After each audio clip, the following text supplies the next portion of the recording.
जय भारत दर्शक मित्रों, आप देख रहे हैं स्टार न्यूज नेटवर्क और मैं रामजी दुबे। सूरत कांग्रेस मीडिया सेंटर में प्रेस वार्ता का आयोजन किया गया।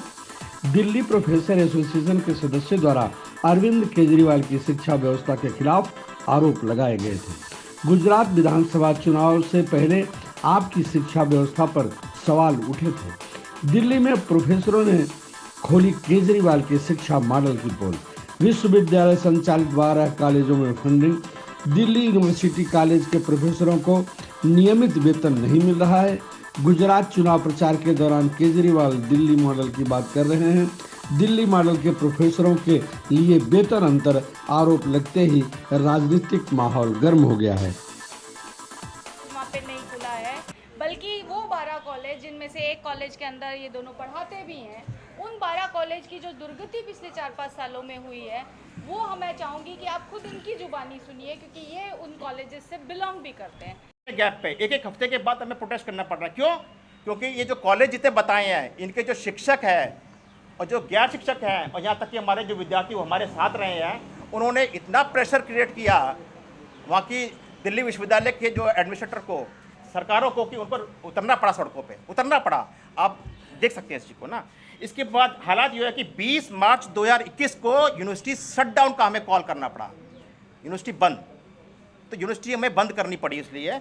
और जो इसके बाद हमने जो है 5 अप्रैल 2021 को जन संवाद किया केजरीवाल सरकार और मनीष सिसोदिया की जो कॉन्स्टिट्यूंसी है, वहाँ पर हमें पर्चे बांटे। हम साथियों की आपको फोटोग्राफ मिल जाएंगे, मीडिया कंपेनी के वो मिल जाएंगे कि हमने बाकायदा शिक्षकों ने, प्रोफेसर लोगों ने, रिक्शा वालों को, सब्जी वालों को हमने जा जाके पर्चे बांटे वहाँ पर, बताने के लिए किस तरीके से हमारी स्थिति। उन्होंने हमारी बातों को सुना मतलब कि हमने अपनी बातों को रखा अच्छी तरह से। इसलिए इस दौरान जो कोविड का सेकंड वेव आया, हमारे एक पांडे जी थे, हमारे कई साथी थे जो हमने खोए हैं।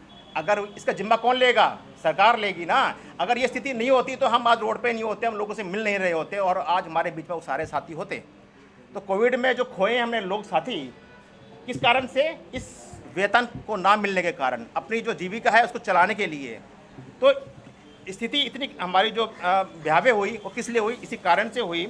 और सर का और चनिका मैडम का कि उन्होंने हमें ये मौका दिया कि हम जो आर्थिक संकट से जूझ रहे हैं अपने कॉलेजेस में, आम आदमी पार्टी के जो अमानवीय करते हैं पिछले 3-4 साल से जो हमारे साथ हुआ, उसके साथ में उसके बारे में मैं आपको बताऊंगा। उसकी एक रूपरेखा बता देंगे आपको। उसके बाद जो कागज़ी दस्तावेज और साक्ष्य हैं वो हमारे मित्र प्रोफेसर उदयवीर जी आपको उसको बारे में और बताएंगे।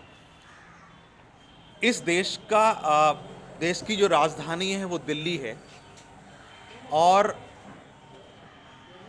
देश की बेहतरीन यूनिवर्सिटी में दिल्ली विश्वविद्यालय का नाम आता है।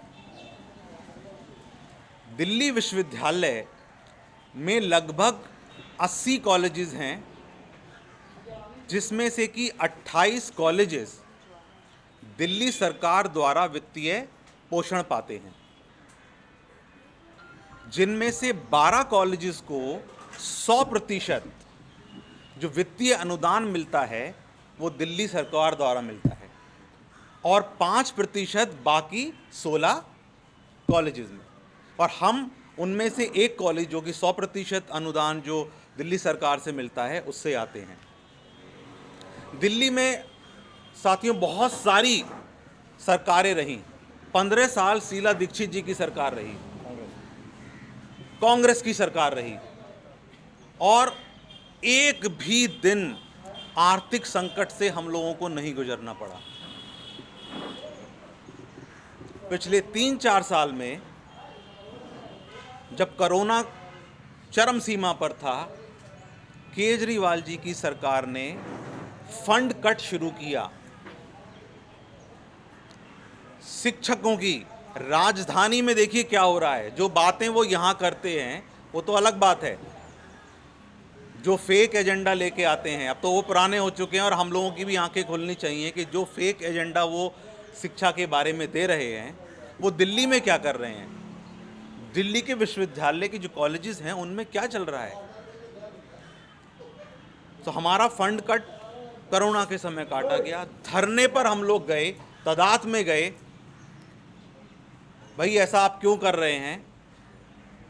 उसके बाद हम और उदयवीर जी ऑनरेबल हाई कोर्ट के पास भी गए, जहाँ से ऑर्डर हुए, भाई ये फंडामेंटल राइट है वेतन का, आप वेतन क्यों नहीं दे रहे हैं। जैसे उनकी आदत है सरकार के काम करने का जो तरीका है आप लोगों को पता है, इधर कीचड़ फेंको उधर कीचड़ फेंको, ये सारी का हमारे पास पैसा नहीं है, ये नहीं। आपको जवाब दे रही हूँ कि जो आप बोल रहे हैं ना प्राइवेट एजुकेशन में, प्राइवेट इंस्टीट्यूशंस में ऐसा होता है, इसीलिए तो कांग्रेस के मैनिफेस्टो में ही सरकारी शिक्षा की बात की गई है। हम सरकारी शिक्षा की बात क्यों कर रहे हैं, हम क्यों उच्च शिक्षा के निजीकरण का विरोध कर रहे हैं, वो इसीलिए कर रहे हैं क्योंकि वहाँ ऐसा हो रहा है। रही बात ये मुद्दा क्यों बना, वो मुद्दा इसलिए बना क्योंकि यहाँ पे केजरीवाल जी आकर के एक ऐसा प्रोपेगेंडा कर रहे हैं और इस देश मतलब इस प्रदेश की जनता को एक झूठे प्रोपेगेंडा में बांधने की कोशिश कर रहे हैं। तो एक टीचर होने के नाते इस देश के जिम्मेदार नागरिक होने के नाते हमारा दायित्व बनता है कि उस झूठे प्रोपेगेंडा के खिलाफ हम बोलें, बात करें। खबरों के लिए आप बने रहे हमारे साथ और देखते रहें स्टार न्यूज नेटवर्क। जय भारत।